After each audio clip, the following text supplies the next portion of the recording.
Às vezes, o tempo parece parar logo antes de algo importante acontecer. A igreja sabe bem disso. Nas vigílias, na luz tênue das velas, aprendemos que Deus não prometeu um caminho fácil, mas sim sua companhia e proteção para aqueles que caminham em sua palavra. O Senhor é meu pastor, nada me faltará. No mundo tereis aflições, mas tende bom ânimo, eu venci o mundo. Estas não são frases para bordarem uma lembrança, são bússolas para atravessar a noite. Hoje nos reunimos para contemplar uma data que bate como um tambor no coração de muitos. 6 de janeiro. A Epifania, dia de manifestação, dia de revelação. E segundo um testemunho que despertou fervor e perguntas, 2026 daria a esse dia um relevo singular. Falamos do sacerdote canadense Peter Michel Rodrigue, conhecido por suas visões proféticas. Ele repete uma ideia que incomoda e ao mesmo tempo desperta. Estamos sendo preparados. Preparados não para o medo, mas para a fidelidade, não para o espetáculo, mas para o discernimento. Em uma de suas experiências, o pé. Michel relata a visita do arcanjo Gabriel com uma mensagem urgente. Um desbloqueio que mudará para sempre o rosto da terra. E uma frase curta como uma faca que corta o ar. Terão dinheiro, mas não pão. À primeira vista, soa como metáfora. A segunda, como advertência espiritual. Quando o coração se rende a sistemas que prometem tudo, a mesa pode ficar vazia mesmo com as contas cheias. A mesma mensagem aponta para uma realidade bíblica que atravessa os séculos. Existe um escudo, o catejon, que freia a plena manifestação do mal.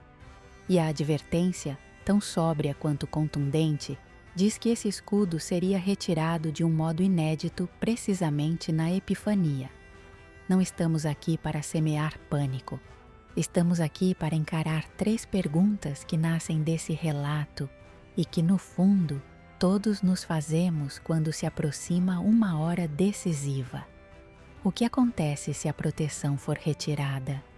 Por que o 6 de janeiro teria um peso especial?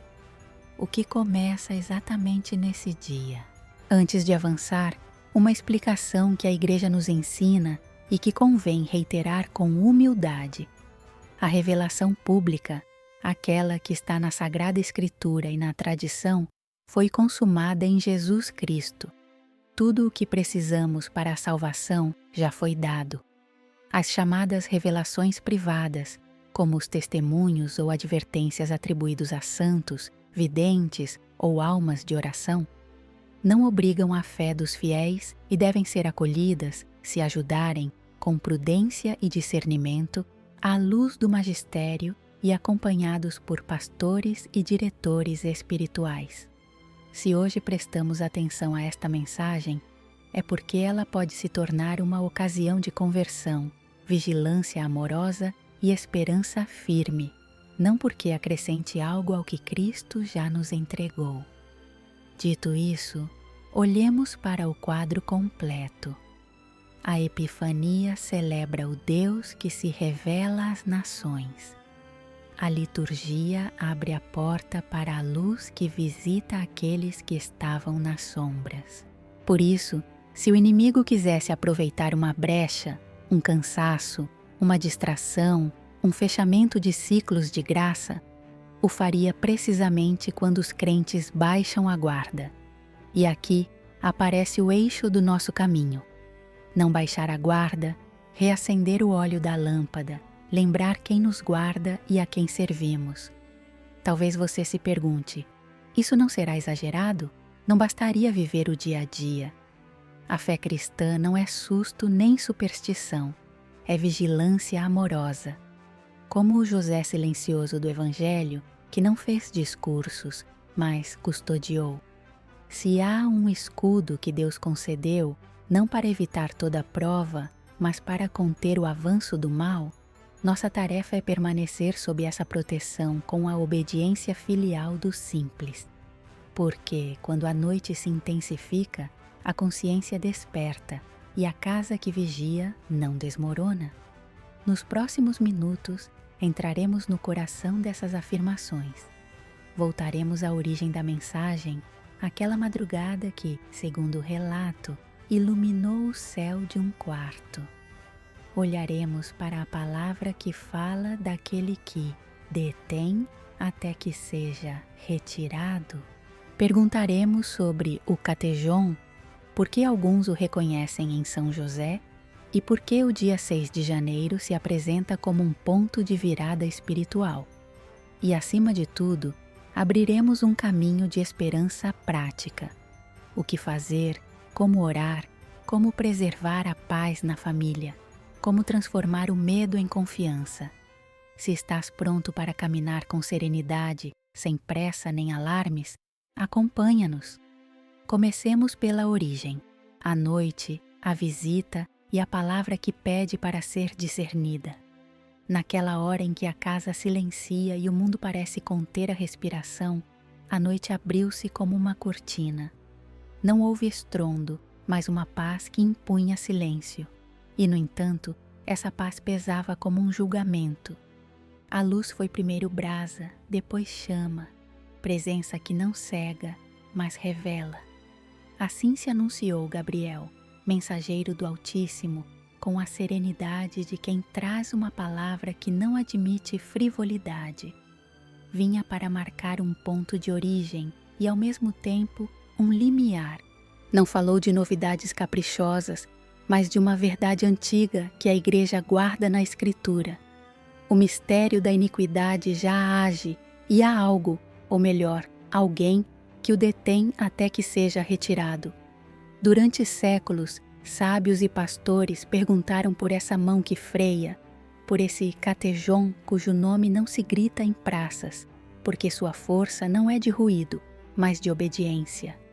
A resposta, dizia o mensageiro, estava desde sempre na casa de Nazaré, São José, o homem justo que sustentou Maria na noite da dúvida e carregou o menino na fuga, o guardião que protegeu a vida de Cristo na terra e que, por um mistério de paternidade espiritual, velou também por seu corpo místico, a Igreja.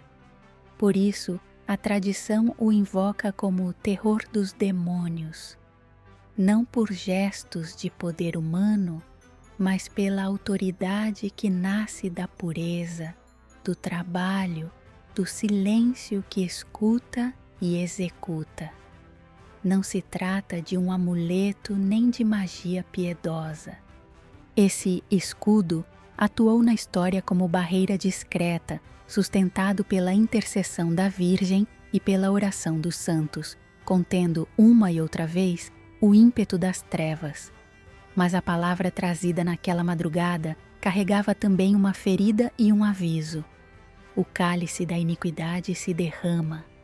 Quando a humanidade despreza a paternidade de Deus, desfigura a família e maltrata a vida que recebe, não é que o céu deixe de amar, é que o homem se afasta de seu amparo. E então, a proteção se retira por um tempo, não como abandono, mas como permissão concedida à liberdade para que fique à vista o que o coração escolheu. Por que o dia 6 de janeiro? Porque nesse dia a Igreja celebra a Epifania, manifestação da luz às nações. É dia de revelação. E porque, nesse mesmo contexto, contempla-se o fechamento da Porta Santa ao término do Ano Santo, símbolo de um tempo de misericórdia que se encerra para dar lugar a um tempo de prova e purificação.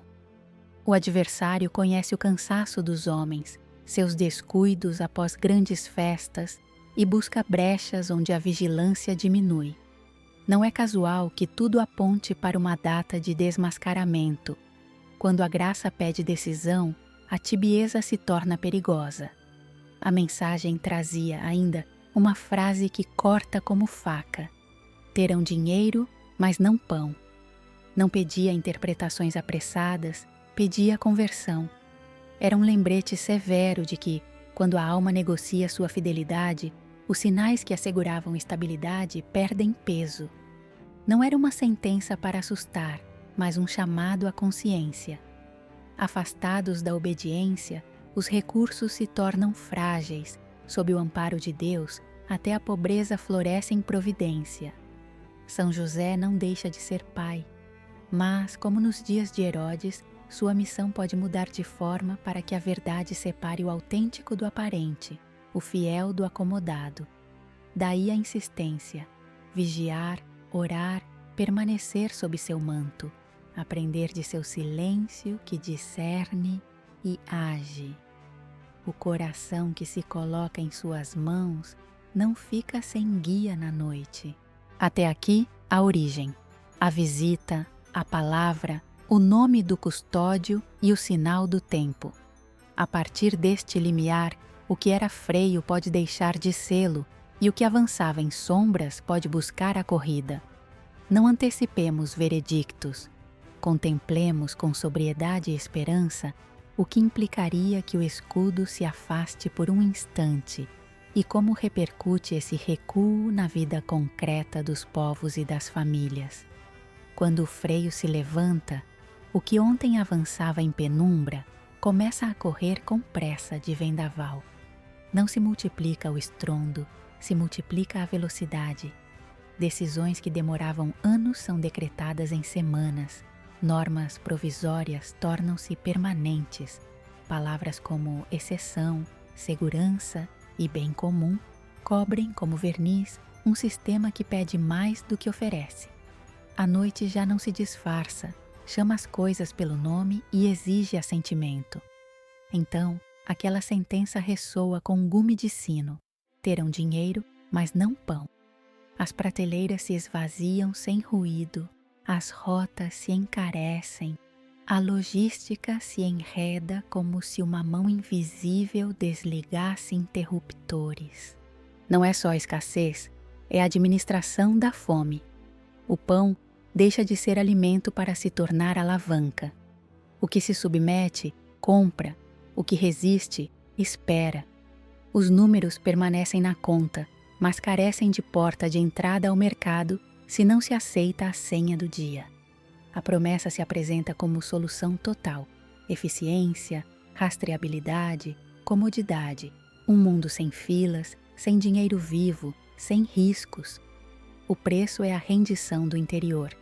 Meios que repetem o mesmo pulso, plataformas que apertam o cerco, algoritmos que sabem mais de cada um que sua própria consciência.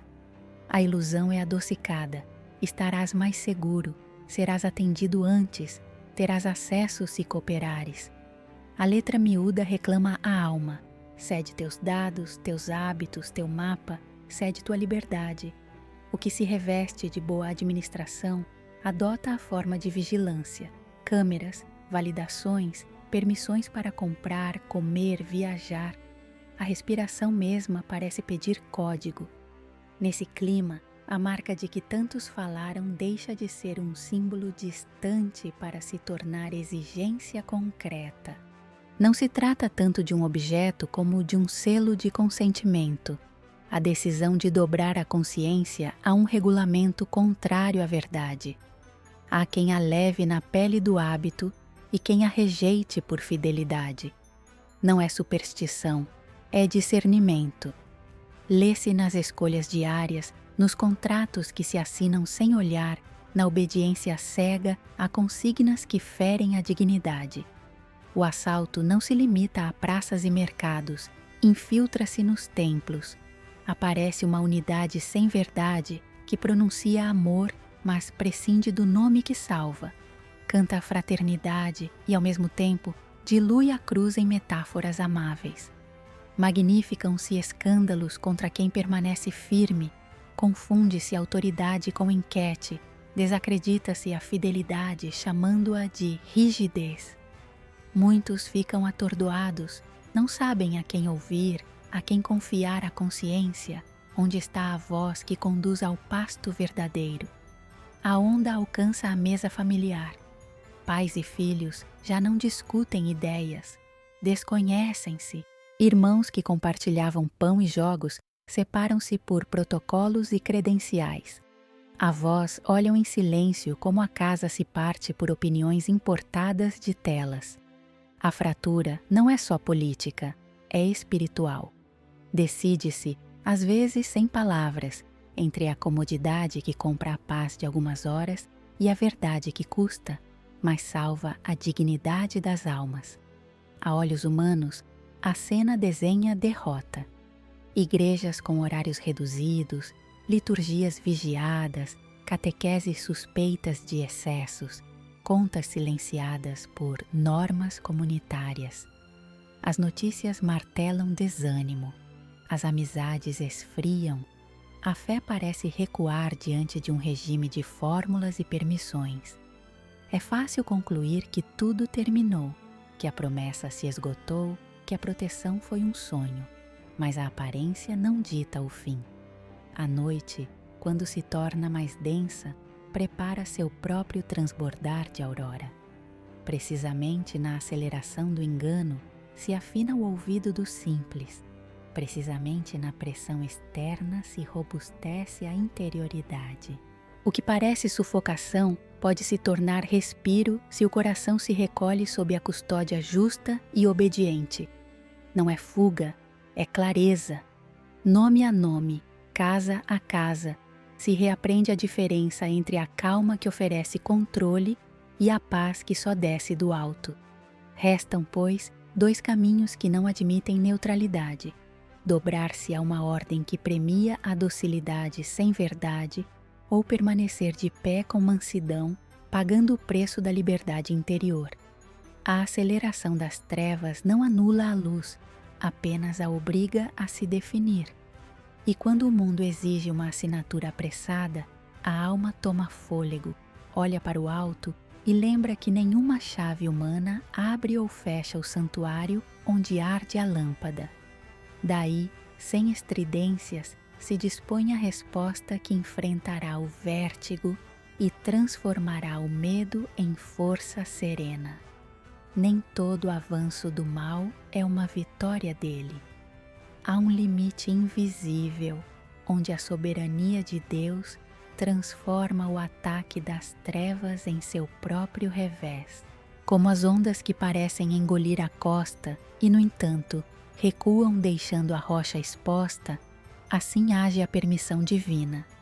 Permite que o engano se mostre em toda a sua pretensão, para que se quebre por sua própria mentira.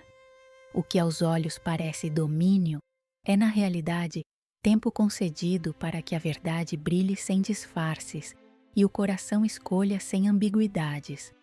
Nesse claro escuro ergue-se um sinal maternal, o triunfo do Imaculado Coração de Maria. Não irrompe com estrondo de exércitos visíveis, mas reunindo um povo pequeno e firme, almas discretas que não negociam a fidelidade. A mãe convoca sem gritos. Seu chamado é como brisa que endireita a chama, como mão que guia o rumo da nave. Os simples a reconhecem, os tíbios sentem o aguilhão doce de sua urgência. Sua bandeira não é o slogan, é o sim inteiro que gera vida onde outros veem cálculo. Desse sim nascem refúgios. Alguns serão lugares concretos abertos na geografia como oásis, mas o grande refúgio é interior e tem a custódia de Nossa Senhora do Carmo. Onde seu manto se estende, a Eucaristia não se apaga, a verdade é proclamada sem estridências e as famílias aprendem a resistir sem ódio e a esperar sem ansiedade. Não são catacumbas de medo, mas oficinas de fidelidade. Aprende-se a guardar a palavra, a sustentar o irmão, a respirar no meio do cerco. Enquanto o ruído exige submissão, esses lares prendários se tornam faróis. O céu não ignora a medida do combate. Há um cronômetro que o homem não dita, um prazo de 3 anos e meio, não a partir deste instante, mas da plena manifestação do adversário. Antes desse limiar, prepara-se o campo, depois trava-se a batalha a rosto descoberto. O 6 de janeiro marcado não encerra o mundo, marca o início da preparação e acende a contagem. A partir daí, a tibieza torna-se traição a si mesmo, e a esperança, disciplina de cada dia. O tempo já não se gasta, se oferece. Assim se ordena o caminho, não por evasão, mas por clareza. A história não transborda das mãos do pai. A mãe não abandona seus filhos. O custódio permanece à porta. Quando o mar se agitar, os refúgios sustentarão a lâmpada e o pequeno exército aprenderá a arte de permanecer de pé, com a paz de quem sabe que a vitória não se mede por manchetes, mas pela perseverança que não cede. E dessa paz nascida no alto, o coração está pronto para contemplar como se desdobram, na vida concreta dos povos, as exigências que testarão a fidelidade de cada um. O primeiro mandato é simples e exigente: não ao medo. O inimigo paralisa com sombras. A confiança ordena o coração. A mente perturbada concede permissões que jamais daria em serenidade. Respire fundo, nomeie Deus com respeito, deixe que sua presença dê peso aos seus passos. A firmeza não é dureza, é paz com coluna vertebral. Não se acumula aço nem ouro, acumula-se graça. Tome uma decisão clara, consagre-se a São José e coloque sob sua custódia sua casa. Diga com palavras sóbrias, de pé ou de joelhos: escolho-te como pai e custódio, recebe nosso trabalho, nossa mesa, nossas portas, cobre-nos com teu manto, ensina-nos teu silêncio, tua prudência e tua obediência. Peça a cada dia que ele seja terror dos demônios em seu lar e muro invisível à entrada de seus filhos. Não é fórmula mágica, é compromisso concreto com uma vida limpa. Estabeleça uma rotina breve que marque ritmo e pertença. Uma ladainha ao acordar, o sinal da cruz ao sair, bênção da mesa antes do primeiro bocado, exame de consciência ao anoitecer, um jejum simples, oferecido com discrição para temperar o desejo e afinar a liberdade. Poucas práticas, constantes, com o coração desperto. Onde há fidelidade cotidiana, há fortaleza secreta. Viva na verdade, abre o Evangelho todos os dias, mesmo que seja um parágrafo, e deixa que uma frase governe o teu dia. Percorre o catecismo como se consulta uma bússola, não para colecionar definições, mas para caminhar direito. Diante de cada novidade que promete atalhos, faz 3 perguntas. É fiel ao que foi recebido? Os santos o viveram? Torna-me mais humilde e caridoso? Se a resposta for nebulosa, espera. Se for clara, avança. Levanta o escudo da misericórdia.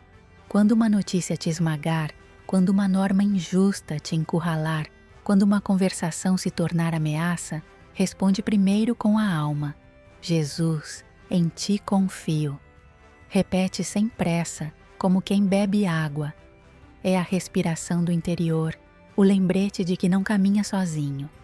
Depois age, fala com calma, escreve com precisão, decide sem te trair. Concretiza um altar doméstico. Não é preciso luxo, uma mesa limpa, uma Bíblia aberta, uma cruz, uma imagem de São José, se possível, uma vela que se acenda na oração da tarde. Esse cantinho diz à casa a quem ela pertence. Abençoa as entradas e saídas, guarda um momento de silêncio ao pôr do sol, transforma os domingos em encontro sagrado. A família que ora junta aprende a sustentar-se mesmo quando lá fora a tempestade rugir. Cuida dos vínculos com gestos simples e firmes. Um terço semanal em família. A bênção dos pais sobre os filhos. Um pacto de palavra para banir a difamação e curar o diálogo. Pratica a caridade concreta.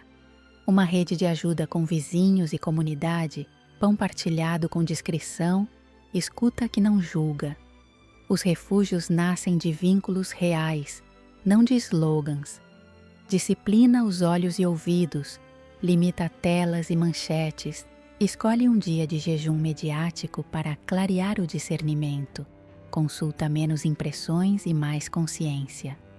A vigilância interior não é paranoia, é liberdade para não ser programado. Quando tiveres de assinar, comprar, aceitar condições, pergunta se comprometem tua fidelidade. Se sim, escolhe a perda material antes da traição interior.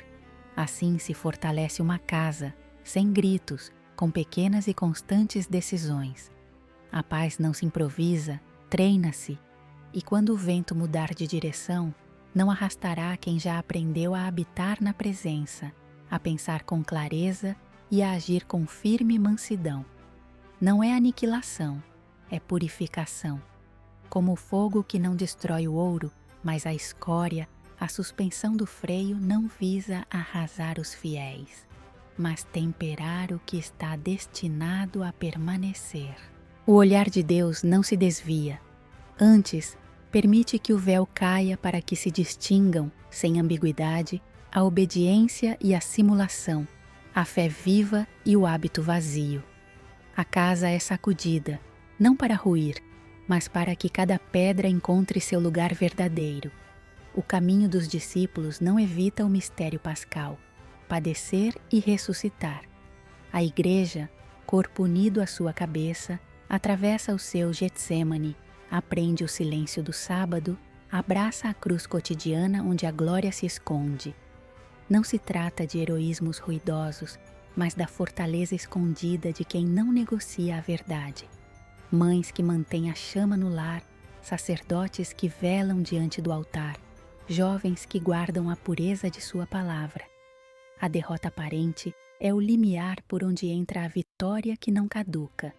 O tempo concedido ao mal é breve, não porque pareça curto a nossa impaciência, mas porque é medido pela providência. Permite-se que ele mostre sua pretensão para que fique evidente seu vazio. O adversário nunca determina a última hora. Disse-lhe até aqui. E esse limite não é traçado por decreto humano, mas pela mão que separa a luz das trevas desde o princípio. Por isso, o desespero é alheio ao cristão. Mesmo quando o relógio do mundo se acelera, o pulso do céu não se altera. Após a tempestade, não surge uma paisagem desolada, mas a clareza de um reino vivido na vontade divina. Não é evasão mística, mas obediência prática que impregna ofícios, leis, praças e escolas. Um sopro novo se derrama sobre um povo pequeno e fiel. Palavras antigas recuperam sua força, corações se abrem, gerações se reconciliam. Haverá Pentecostes como orvalho, não espetáculo, mas convicção, não ruído, mas poder suave que transforma costumes e retifica caminhos. O centro dessa renovação será a Eucaristia. Tabernáculos convertidos em fogueiras de paz, procissões que voltam a perfumar as ruas, adoração em bairros e aldeias, lábios de crianças aprendendo a calar diante do mistério. Ali, a igreja encontra sua respiração, em torno do pão vivo que reconstrói comunidades e cura memórias. Onde o Santíssimo é amado, a violência perde força, a mentira fica sem eco, a intempérie interior encontra abrigo. Estas são promessas, não consolos frágeis. Não anulam a batalha, mas a orientam. Exigem lâmpadas com óleo, vigilância sóbria, perseverança que não se endurece. Se as noites se tornam densas, é porque o amanhecer se aproxima. Se o crisol aperta, é para que o vaso possa conter maior glória.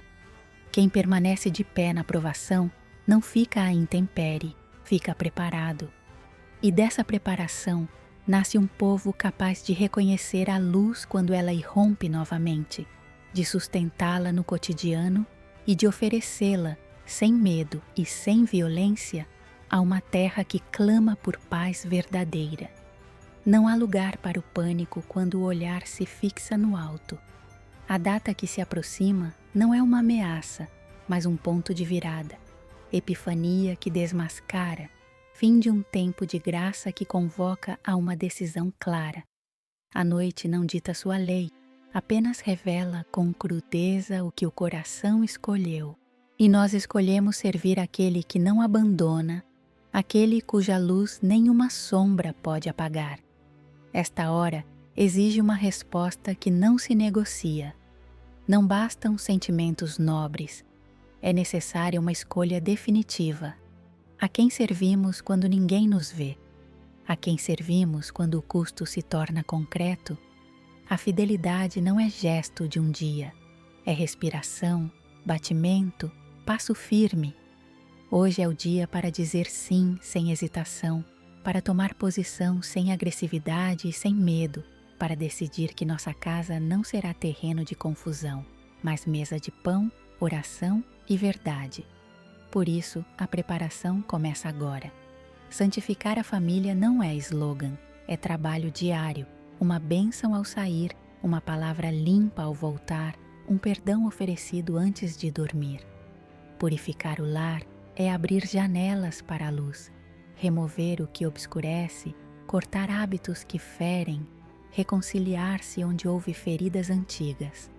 Fazer do coração um refúgio é aprender a ficar em silêncio diante de Deus, a não se deixar programar pelo ruído, a escolher cada dia um gesto de caridade que vença a inércia. E não caminhamos sozinhos. São José permanece de guarda. Seu silêncio não é ausência, mas força contida. Sua discrição não é passividade, mas obediência em ação. Quando o Pai der o sinal, permitirá a aprovação não para esmagar, mas para endireitar, não para humilhar, mas para fazer justiça e abrir caminho à misericórdia final. A mão do custódio não tremerá, nem a nossa, se aprendemos a viver em sua presença, a trabalhar com integridade e a guardar os nossos em silêncio. Agora, um gesto que nos une e fortalece.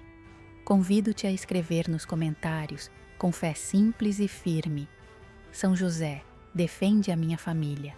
São José, protege a minha família. Não é uma frase para acumular números, é uma consagração pública de tua casa ao custódio da igreja. É um selo que declara: aqui não reina o medo, aqui se serve a Deus. E se esta mensagem te trouxe clareza ou paz, compartilha-a com alguém que amas. Ajuda-nos a despertar quem ficou no meio do caminho. Inscreve-te para caminharmos juntos em vigilância e esperança. Precisamos de comunidade para sustentar o passo. Que este encerramento não seja um aplauso, mas um envio. Caminhemos com passo sereno, lâmpada acesa e coração disposto. Preparemo-nos para reconhecer o Rei dos Reis quando se manifestar na humildade do pequeno e na força da verdade. Que nossas mãos não se fechem, que nossa palavra não se venda, que nossa fronte não se incline diante de ídolos de conveniência. Somos filhos, não escravos. Somos família, não massa anônima. Receba uma bênção para a jornada. Que a paz que não depende do mundo faça morada em tua casa. Que a fortaleza sem violência te sustente na hora da provação. Que a alegria sóbria de quem sabe a quem pertence acompanhe tuas decisões. Que o guardião justo cubra com seu manto os teus. Que a mãe guie com sua ternura. Que a presença viva do Senhor mantenha acesa tua lâmpada até o dia que não conhece ocaso.